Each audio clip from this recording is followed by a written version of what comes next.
I'm Kelly with KLA Schools of Plainfield in Naperville, and I'm here today with Miss Heather. She is our kindergarten teacher over at the Plainfield location. Hello.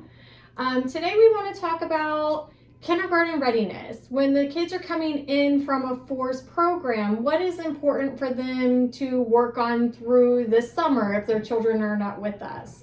So what I suggest for children who are coming into kindergarten is that parents read as much as they can with their children. Their children don't have to be reading themselves, but reading with them is important. That way they start to recognize letters, and especially lowercase letters. Usually 4-year-olds recognize a lot of uppercase. You want them to start recognizing lowercase also.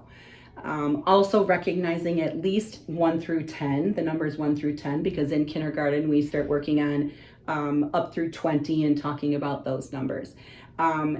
Also self-help skills, things like putting on your coat by yourself and putting on your shoes by yourself and being able to zip or button your coat. Those are things that we kind of take those skills for granted and don't always think, I should probably teach my child how to do that themselves, because they'll have to do it when they get into kindergarten.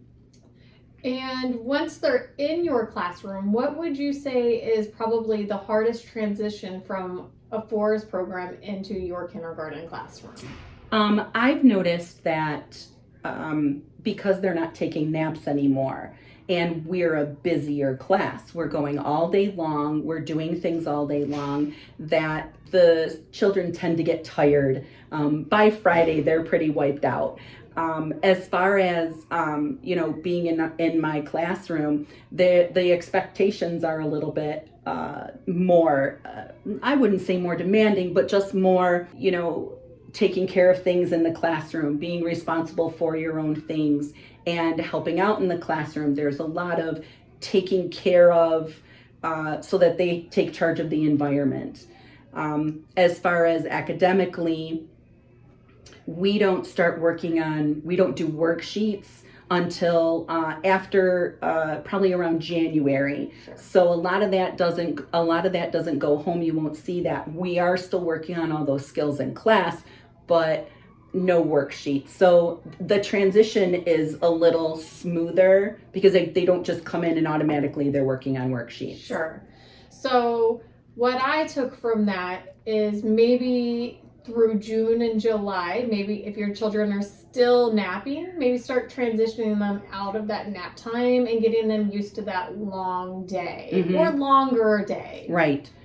And because we take rests, as far as we have at least 2 times where we spend 10 to 15, and later in the year it's 20 minutes reading. That's not a rest time, but they're slow down, they're quiet, sure. Their bodies are quiet, so it's not a nap, but we do slow down during the day.